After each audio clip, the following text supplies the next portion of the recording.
प्यारी संगत, आज से लगभग 50 दिन पूर्व जब कोरोना महामारी का प्रकोप पूरे जोरों पर था, तब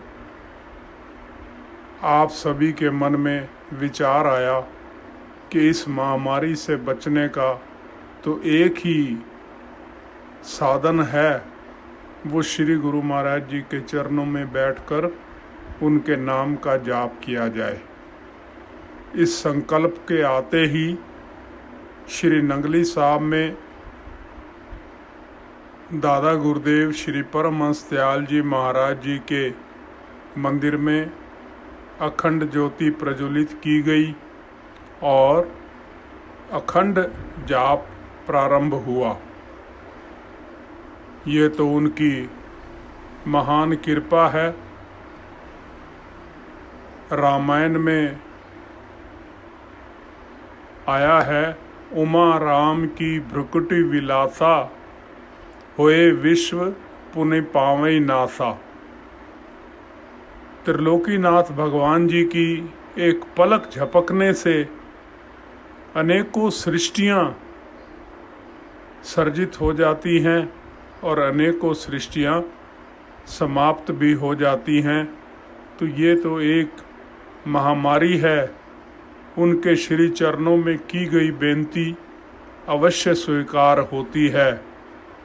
उसका जो प्रत्यक्ष लाभ है वो ये हुआ कि हमें निरंतर उनके चरण कमलों में बैठकर अनेकों व्याधियों से, अनेकों विपत्तियों से दूर हो गए। क्योंकि जब भगवान राम जी के श्री चरणों में हनुमान जी सीता जी की सुधि लाए, तो श्री राम जी सीता जी की स्थिति से का हाल सुनकर थोड़े व्याकुल हो गए। तो हनुमान जी ने कहा, सुनो कह हनुमत विपति प्रभु सोई, जब तब सिमरन भजन न होई। हे भगवान, आप परेशान ना होइए। विपत्ति तो उस अवस्था में होती है जब भगवान का भजन सिमरन नहीं होता। जब हम निरंतर भगवान के, प्रभु के सिमरन में मस्त रहते हैं तो विपत्तियां तो हमसे कोसों दूर चली जाती हैं। हम हमेशा ये सोचते हैं कि हम प्रभु से प्यार करते हैं, प्रभु के चरणों में हमारा विश्वास है, दृढ़ विश्वास है। कभी हमने ये नहीं सोचा कि भगवान जी भी हमें हमारे से 1000 गुना ज़्यादा प्यार करते हैं। जब हनुमान जी सीता जी की सुधि लेकर आए तो जामवंत जी ने कह दिया कि नाथ पवन सुत कीनी जो करनी, सहसो मुख सो जाए न वरनी। हे भगवान जी, हनुमान जी ने जो कार्य किया है उसकी प्रशंसा अनेकों मुखों से भी नहीं की जा सकती।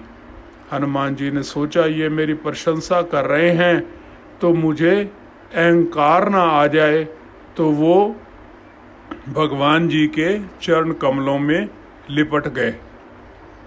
भगवान जी उन्हें बार बार उठाते हैं और लेकिन बार बार प्रभु चहूँ उठावा, प्रेम मगन कपि उठ ही न पावा।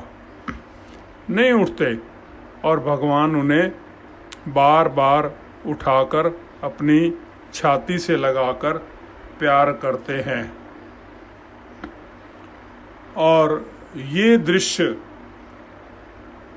जब शंकर भगवान जी ने देखा कि भगवान अपने शिष्य को किस प्रकार प्यार कर रहे हैं, उन पे किस प्रकार अपना प्यार नौछावर कर रहे हैं, तो फरमाने लगे उमा जी से, उमा राम स्वभाव जेहि जाना, तेई भजन तज और न आना।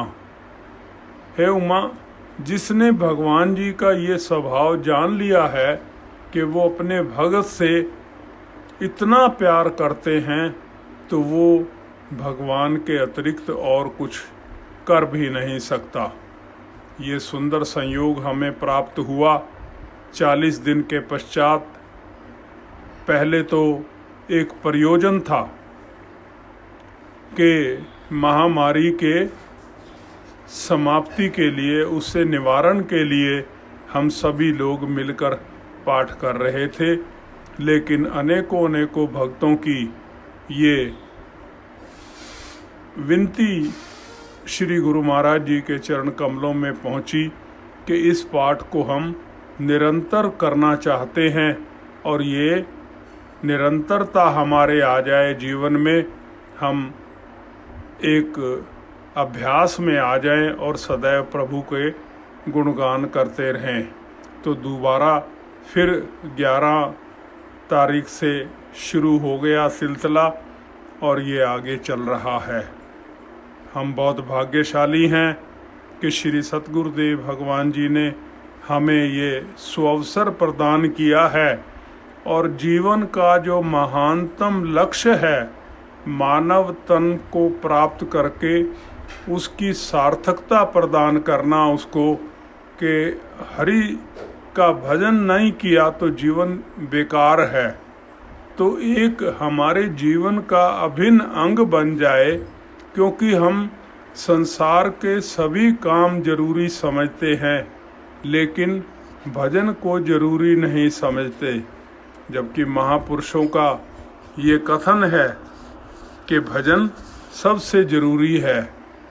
सो प्रेमियों, आपके निकट और भी जितने भगत जन हैं जो आपके संपर्क में आए हैं या हैं, तो उनको भी आप इस ओर प्रेरित कीजिए और ये एक श्रृंखला बनती चली जाए, और उस श्रृंखला में जितने भी ज़्यादा लोग जुड़ेंगे तो वो कुदरत के इस महान यज्ञ में शामिल होंगे और पुण्य के भागी बनेंगे।